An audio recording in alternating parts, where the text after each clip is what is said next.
હાલો મિત્રો, સવારમાં બધાને જય શ્રી કૃષ્ણ અને રાધે રાધે। તો આજે છે દિવસ ત્રીજો।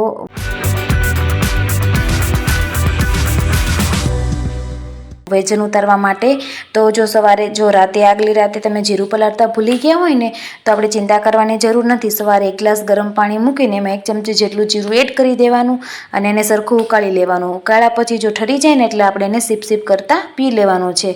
પાણી હંમેશા આપણે છે ને ધીમે પીવાનું છે, બહુ ઉતાવળ નથી કરવાની પીવા માટે। અને પછી છે ને આજે મેં સવારે નાસ્તામાં બનાવ્યા હતા ચણાના લોટના પુડલા। તો જો ચણાના લોટના પુડલા બનાવવા માટે છે ને મેં ચણાનો લોટ ઉપયોગ કર્યો હતો ને એની અંદર ખાલી મીઠું એડ કરી દીધું હતું અને એકદમ પાતળું બેટર છે ને બનાવી નાખ્યું હતું। આપણે છે ને પતલી રોટલી જેવી બેટર પથરાઈ જાય ને એવી રીતના એટલી કન્સિસ્ટન્સી રાખી હતી લોટની મેં।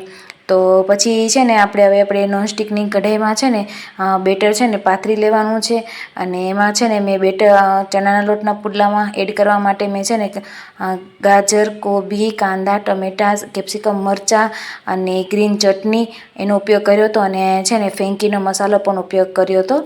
તો આપણે છે ને બેટરને પાથરીને બંને સાઈડ ફેરવીને પછી છે ને ગ્રીન ચટણી ચોપડી દેવાની છે ને ઉપરથી બધું શાકભાજી આપણે છે ને એડ કરી દેવાનું છે અને પછી છે ને મસાલો ફેંકીનો મસાલો છે ને એ પણ આપણે એડ કરી દેવાનો છે અને ધીમા તાપે ચોળવી લેવાનું છે। તો આજે નાસ્તામાં મેં પુડલું એક અને છે ને દહીં ખાધું હતું અને તમે પણ ટ્રાય કરજો જરૂરથી, કેમ કે એક જ પુડલામાં છે ને પેટ આરામથી ભરાઈ જાય છે, કેમ કે એમાં છે ને ભરપૂર શાકભાજી હોય છે। અને 10 વાગે રોજની જેમ આજે મેં પણ સિયાસીડનું પાણી લઈ લીધું હતું પીવામાં અને એમાં પણ મેં છે ને લીંબુ અને ચપટી જેટલી મરીનો એડ કર્યો હતો। અને બપોરે મેં બનાવી હતી ખાવા માટે પુલાવ ભાત, જેમાં મેં એકદમ ઓછું તેલ નાખ્યું હતું, રાઈ જીરાનો વઘાર કર્યો હતો અને પછી એમાં તે બપોરની જેમ એમાં તે બધી સબ્જી મેં એડ કરી દીધી હતી, ગાજર, કેપ્સિકમ, કોબી, ટમેટું ને કાંદો અને અને પછી છે ને મેં એને થોડીક વાર ચોળી દીધો હતો અને જે પુલાવનો મસાલો આવે ને શાહી પુલાવ એવી એડ કરી દીધો હતો અને સ્વાદ અનુસાર નમક નાખીને મેં ભાત એડ કરી દીધા હતા। ભાત આપણે છે ને ખીચડિયા જે ચોખા આવે ને એ જ ખાવાના છે જો ડાયટ કરતા હોય ને તો, કેમ કે એ ચોખા છે ને પચવામાં સરળ છે અને જલ્દી પચી જાય છે। તો જો હું જમ્યું છું અને તમે પણ જમી લેજો, બનાવીને બહુ હેલ્ધી બને છે અને ખાવામાં પણ સારી અને પેટ પણ ભરાઈ જાય છે। અને જો વાગી ગયા હતા 4 અને 4 વાગે આજે હતો ફ્રૂટનો ટાઈમ।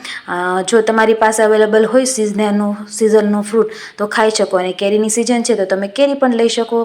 અને સાંજે મેં આજ બનાવી હતી મલ્ટીગ્રેન ખીચડી, જેમાં મેં મગની દાળ, તુવેરની દાળ, ચણાની દાળ અને મગની ફોતરાવાળી દાળ ને ચોખા લીધા હતા અને એમાં મેં છે ને વઘારને એવું કાંઈ નથી કર્યું, આપણે એમ કહીએ ને જીરો ઓઇલ ખીચડી, આની અંદર જ તે ટમેટું, ચટણી, ધાણા જીરું, મીઠું, હળદર ને બધું એડ કરી અને પાણી એડ કરીને છે ને સીટી વગાડી લીધી હતી। તો તમે જોઈ શકો છો ખીચડી, અને હકીકતમાં કહું ને તો બહુ જ ટેસ્ટી બની હતી ખીચડી, તમે પણ જરૂરથી ટ્રાય કરજો।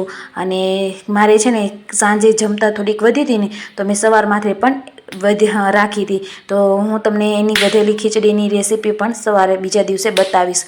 અને જો સાંજે છે ને ખીચડી અને છાશ બંને લઈ લીધું અને જમી લીધું મેં, અને તમે પણ એવી આશા રાખું છું કે ટ્રાય કરજો અને મિત્રો શેર કરવાનું ભૂલતા નહીં અને સબસ્ક્રાઈબ પણ કરી દેજો તમે વિડીયો જોવો ને તો।